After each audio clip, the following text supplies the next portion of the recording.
Anoche creí oír tu voz, pensé que tú me hablabas. Tengo tanto que decirte a ti, mi amor, hasta oí que me llorabas.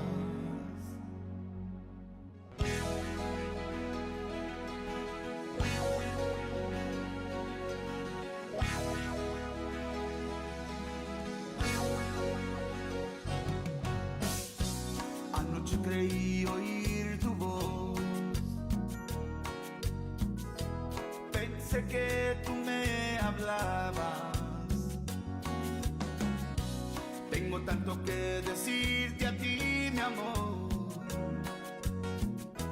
hasta oí que me llorabas. Como quisiera que estuvieras aquí para hablar contigo una vez más. Quisiera acariciarte y besarte una vez más. Dime qué quieres que yo haga ahora que no estás aquí. Quiero seguir yo con mi vida, pero no puedo olvidarte a ti. Ya me mentí yo muchas veces que no puedo seguir sin ti, porque te fuiste de mi vida y me dejaste solo aquí. Y ahora, ¿qué hago yo sin ti? Anoche creí oír tu voz, pensé que tú me hablabas. ¿Cómo me haces tanta falta aquí, mi amor? Hasta oí que me llorabas. Como quisiera que estuvieras aquí para estar juntos una vez más. Te necesito, yo te suplico que vuelvas de donde estás. Dime qué quieres que yo haga ahora que no estás aquí. Quiero seguir yo con mi vida, pero no puedo olvidarte a ti. Ya me mentí yo muchas veces que yo puedo seguir sin ti, porque te fuiste de mi vida y me dejaste solo aquí. Dime qué quieres que yo haga ahora que no estás aquí. Quiero seguir yo con mi vida, pero no puedo olvidarte a ti. Ya me mentí yo muchas veces que no puedo seguir sin ti, porque te fuiste de mi vida y me dejaste solo aquí. Dime qué quieres que yo haga ahora que no estás aquí. Quiero tenerte yo en mis brazos y jamás dejarte ir. Dime qué quieres que yo haga ahora que no estás aquí. Right on time con el Mikey. Oh, man. What's going on, everybody? I hope everybody's having an amazing... A la chingada. Came out perfect. What the... I didn't even try it. I hope everybody's having a mellow Monday. I don't know. Jordan called this something. He shared it. Jordan Rodriguez from Asalto. He said join bumper for something Monday. I forgot what he called it. But yes, guys, don't check your dates. It's not Wednesday. Yes, it's on the Bumpers Wacky Wednesday page because I'm having some issues with the Bumper Gomez page. But tonight is going to be, I know it's going to be something special just because of the way it happened. Like this literally happened in about, what do you say, Mike? 15 minutes? Yeah. Something like that. Something like that. So I'll tell you how it happened. I called Mike G. I said, Mike, what are we going to do tonight? You know, to remember your dad, we're gonna grill out, drink some tequila, drink some beer, and, you know, and he's like, let me think about it. And then he's like right away, like, let's remember my dad. I said, let's do it. You know? Yeah. Already, the Queen of the South is not on tonight, so Junebug will be watching. Shout out to Junebug Gonzalez. Shout out to all your brothers, man. Yes, to all sir. your brothers, to all the Gonzalez boys, wherever you guys might be watching. And if you're tuning in again, and we really appreciate it tonight. I hope to. I've had Mike. Mike came on the show way back. He came on remotely, so no tenía chiste. Dijo el vato. I didn't get the dinner. I didn't get the beers. I didn't. Damn. Hey, but it's happening today, though. It's happening today. We're good. For sure, it's happening tonight. So, no, man. So if you guys are joining us, you're going to hang out. It's going to be a great night. We're going to do a little drinking. We're going to reminisce. We're going to play a little bit of music, and see if I can get Mike to talk a little bit about what life was like, being the son of Jimmy Gonzalez, because we did his interview, and his interview was about Mike Gonzalez. But I mean, how hard is it? It's hard to talk about Mike Gonzalez without bringing up Jimmy Gonzalez. So today, with being his 4-year anniversary of him passing, we decided this is the best way we're going to do it. And me being a fan of Tejano music and a huge fan of Jimmy Gonzalez, it's an honor and my pleasure, bro, to have you. One, to have your friendship, dude, and two, to, you could be doing a million things tonight. I'm sure, people would want you to do all kinds of interviews and stuff, but here you are sitting at Bumper's house. Yes, sir. For your fans, bro. Yes, for sure. For your fans and for your dad. At the end of the day, it's for your pops. To begin with. Jimmy G. So, thank you for having me, Bump. Like you said, tonight is we'll reminisce. I'd like to get questions asked from your audience. It'd be a pleasure to answer all these questions, and let's just have fun here. Hey, Mike, you got to be careful when you say all the questions, because there's no way in hell Jasmine's not working tonight. So there's no way in hell. Oh, she's off tonight. Yeah, she's off tonight. So there's no way in hell that I'm going to be able to answer every question. So if you do ask a question and I don't answer it, please don't take offense to it. All right, we're a one man. Make sure you raise your hand. Yeah, put the little raise emoji your hand. raising your hand. Yes.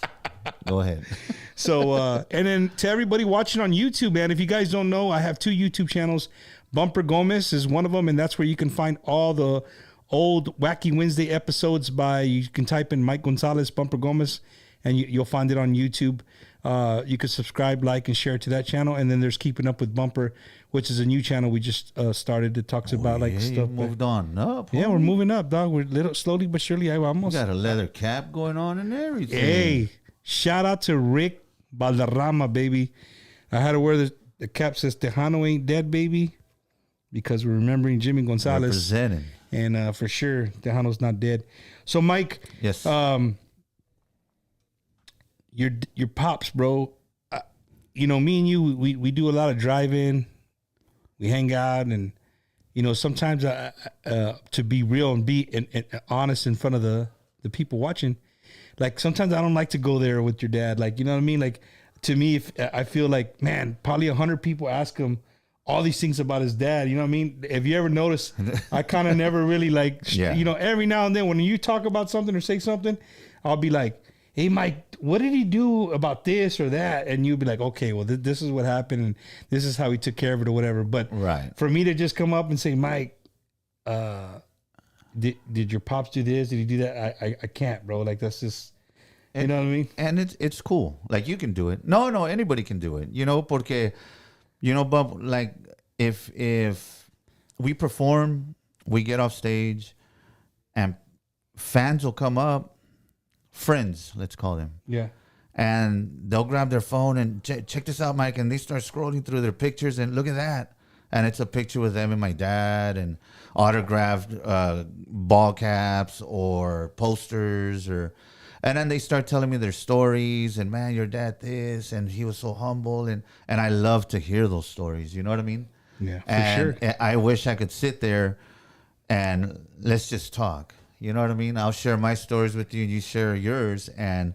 Pero going back to your comment, it doesn't bother me to get asked these questions, just because it was yes, it was a business, but there was the love for the business. You know what I mean? For real. Through the bad times, through the great times, it was a business. But I don't. I love to share them with friends, with you know what I mean, people at shows, with promoters, with so no me molesta to get asked. Because your "Hey, dad was you one of a know?" kind, bro. Yeah, I agree. Your dad was one of a kind. Like if you ever had the chance to sit down and carry conversation with him, he was definitely one of a kind. And then anybody that I talked to that relates to you guys that was around your family during all the years, they all say the same. Like, hey, dude, Jimmy was he was the same, bro. He loved hot dogs. All day. All Hell day, yeah. every day. He loved hot dogs. Yeah. And I brought that up just because, today I texted you and Junebug in a group text, and it was like, your dad would be proud of you guys. You know what I'm saying? From the Yeah. outside looking in, your dad would be proud of what both of y'all are doing. And, Junebug carrying on the music business, and you're carrying on the legacy of Jimmy Gonzalez Right. and the group, right? Right. But Junebug brought up something that I didn't think about, but it's true. I told these guys, like, it's awesome to get up in the morning and see all these posts about one guy who at one point in time their music brought love or sadness or whatever, whatever Right. music does for you. Made memories. He made, yeah. You remembered Jimmy G today, and you remembered where you were at when you heard of his passing, and I thought it was cool that everybody was, and you were like, yeah, man, I love to see that, like just like what you said. But Junebug, on the other hand, was like, hey, man, but sometimes it could hurt because it just brings back, Yeah. you know what I'm saying? Yes.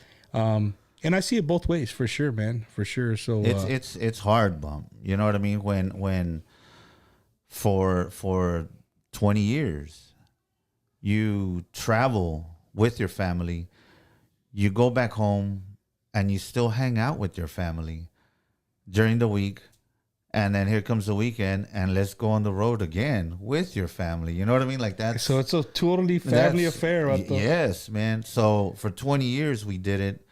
So not saying that it's any harder than, anybody else when they lose their mom, father, grandma, and not saying anything like that.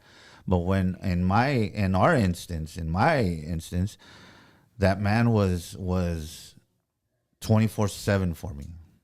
No matter what was going on in my life, no matter, it didn't matter. That man I was on call for 20 years, 24/7 with that man. 3 a.m, Mike, I need this. Let's Boom, go. you were there. Let's go. Mike, and me and you've had this conversation, you know what I mean? Like, you being that for your father, man, it's gotta be tough that you're not getting those phone calls anymore. You're not getting, you know what I mean? Yes. And you were the go-to.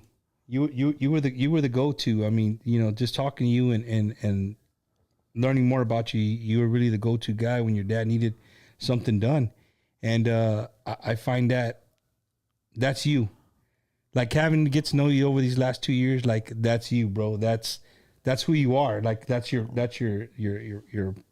person. Yes. Mike, what was it like growing up, dude, with Jimmy Gonzalez being your dad, dude? Like, let's start off there. Like, again, we've interviewed you before, and we kind of talked about Mike G and you growing up and stuff, but what was it like to be the son of the legendary Jimmy Gonzalez as early as you can remember? I didn't know the magnitude of what was happening, porque we were young. I mean, we were 6, 7, 8 years old. You know what I mean? But going to the mall, going to theaters, going, to mainly the mall, because he would pick us up. Let's go to the mall, and people would like come up to him. Hey, can I take a picture? Can I get an autograph?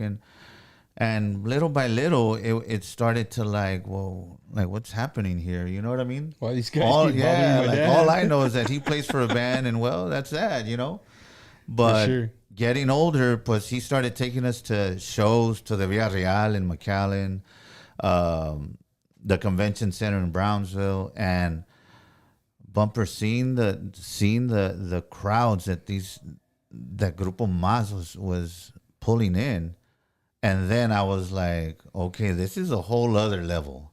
Like, this isn't just, you know what I mean? This isn't. Hey, my just dad is important, bro. My dad's important. But and when I first saw them doing sound check and watching their crew unloading stuff and running cables and, I mean, doing the lighting, I remember telling myself, like, I want this. This is what I want to do. You know what I mean? You want to set up the speakers? No, man. I wanted to be on stage. You know what I mean? I remember for sure. Joe Trevino was his light guy. You know what I mean? And my dad would, let me see what you've done, Joe. And he would turn on certain colors and let me see this color and like that. And if it wasn't right, my dad would look, that color and this color, match that together so it can give you, you know, oh, okay, I got you, and like that. Noe Gallegos, he's from Donna in the Valley. He was their sound engineer for quite some time with them. And so was Chemo Anselmo. He was his sound engineer also, and like that. Like, let me hear what you're doing. And so it wasn't just show up, sound check.